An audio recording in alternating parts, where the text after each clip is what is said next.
brillante, ex secretario del Tesoro de Estados Unidos, ex presidente de la Universidad de Harvard, hoy profesor en el Harvard Business School y quizás mañana otra vez secretario del Tesoro de una administración nueva en la Casa Blanca. Decía que estamos viviendo una situación de una vorágine de 5 ciclos viciosos operando en forma simultánea. La primera es un ciclo de liquidación, donde al verse una disminución del valor de los activos, las instituciones financieras que dieron crédito empiezan a apelar al colateral, que legalmente pueden exigir, pero que hasta ahora no exigían. Entonces es los margin calls. Entonces, al empezar a demandar colateral, 5%, por ejemplo, que antes no tenían, fuerzan la venta de activos, porque de algún lado hay que sacarlo. Esa venta de activos baja los valores de los activos en los cuales la entidad que ha prestado dice, preciso más colateral. Entonces hace un margin call de 5 a 10%, y así ese ciclo se repite. Hay un ciclo de desapalancamiento, el deleveraging, en que las instituciones financieras, bajo crisis, está operando 31, empiezan a recortar el crédito. Al recortar el crédito, hay que repagarlo, hay que vender activos, la venta de activos forzado baja el precio de activos, la institución financiera dice, yo preciso recortar más todavía, y así el ciclo se repite. Hay un ciclo de acelerador económico, donde la economía empieza a sentirse golpeada, que entonces las instituciones de crédito dicen tenemos que recortar el crédito, eso hace que la economía baje aún más y así se repite. Y hay un ciclo keynesiano, donde al bajar la economía, baja el empleo, al bajar el empleo, bajan los gastos, eso hace de que la economía baje de nuevo, eso hace que los gastos bajen de nuevo. Y después está el ciclo del pánico. Las instituciones financieras empiezan a tambalear, la gente se pone nerviosa, retira sus fondos. Al retirar sus fondos, debilitan las instituciones financieras, entonces la gente va todavía más a retirar fondos. Y esos 5 ciclos viciosos están operando simultáneamente. Y en realidad, esos ciclos los hemos vivido en América Latina. En América Latina, algunos de estos ciclos incluso representan las fórmulas ortodoxas del Fondo Monetario Internacional. Nosotros lo hemos vivido. La gran diferencia es que por primera vez no está en América Latina, no está en los mercados emergentes el sobreendeudamiento. Así que a diferencia de otras crisis en los mercados emergentes, hoy no tenemos un problema inmediato de solvencia.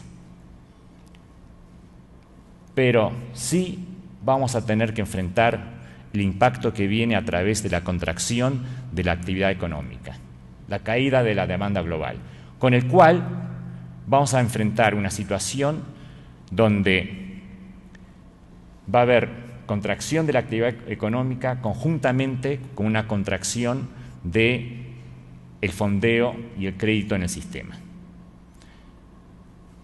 Y tenemos una recesión macroeconómica. Entonces la pregunta es, ¿cómo funciona la industria de microfinanzas ante la recesión macroeconómica?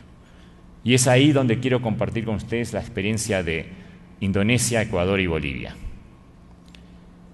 Algunos de ustedes se acordarán bien de la crisis de Indonesia, donde un país que había tenido enorme flujo de capital, de repente, por la pérdida de confianza, por situaciones de entorno internacional desfavorables, de una situación dentro de Indonesia de sequía e incendios enormes, de corrupción, hubo un quiebre en la confianza y una salida de capital tremendo, que ocasionó una maxi devaluación. Ese fue la realidad que enfrentó uno de los grandes bancos de microfinanzas, el Banco Rakyat de Indonesia, que es el banco más viejo de Indonesia, es uno de los bancos más grandes de Indonesia y que realmente es un ícono de microfinanzas. Irónicamente, muy poco conocido por el resto del mundo, pero es una de las instituciones que realmente mostró por primera vez el poder de las microfinanzas comerciales y alcance masivo. A diciembre del 97, este banco tenía activos totales de 16.7 billones y una cartera de préstamos de 12.6 billones, de los cuales tenía en préstamos de microfinanzas como 1.8 billones, pero que estaba captando en ahorros del mismo sector como 3.5 billones. Tiene 4 unidades principales: banca corporativa, banca comercial, un departamento de tesorería y banca de inversión y microfinanzas. En la crisis de Indonesia, la banca corporativa enfrenta un desastre total. La concentración en préstamos en dólares, con la máxima devaluación en términos de rupias, y obviamente las compañías tienen que ganar su ingreso en rupias, se cuadruplican. 2 de los préstamos de la cartera exceden el límite legal del banco. Y en esa enorme crisis de repago, la mayoría de los préstamos de la banca corporativa terminan siendo incobrables.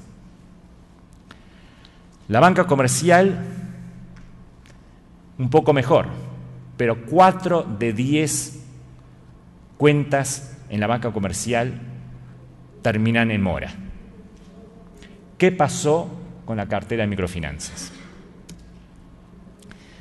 El repago de créditos rurales en esta tormenta feroz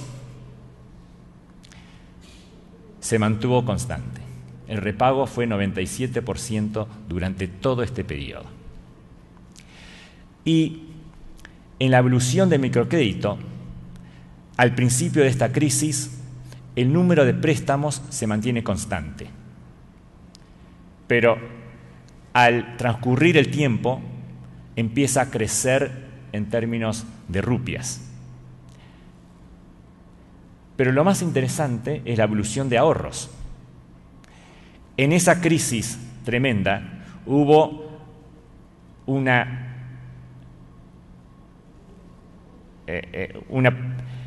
enorme compulsión de ir hacia donde estaba seguro, el flight to quality. Y el flight to quality representaba la institución líder de microfinanzas. Las microfinanzas simbolizaban la seguridad en Indonesia. Y las cuentas de ahorros, mientras el resto del sector estaba perdiendo depósitos a granel, se duplican en el Banco Rakyat. Y esto es como se ve graficado.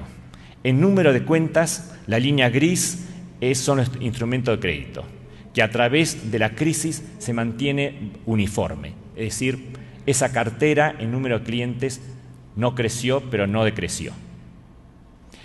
Y los instrumentos de crédito empiezan a subir. Y en rupias es todavía más dramático el hecho de que los ahorros, a medida que va creciendo, pasando el tiempo, empiezan a crecer en forma notoria. Y la cantidad de rupias que representan los créditos de microfinanzas, al pasar el tiempo, empiezan a crecer de nuevo.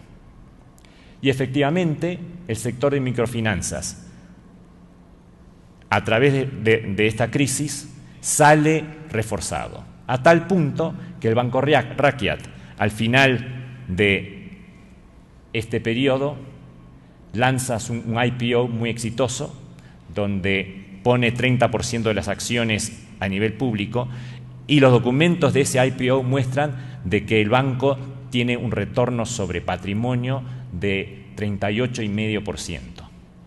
Pero esa rentabilidad se compone de la manera siguiente. A través de los años 90,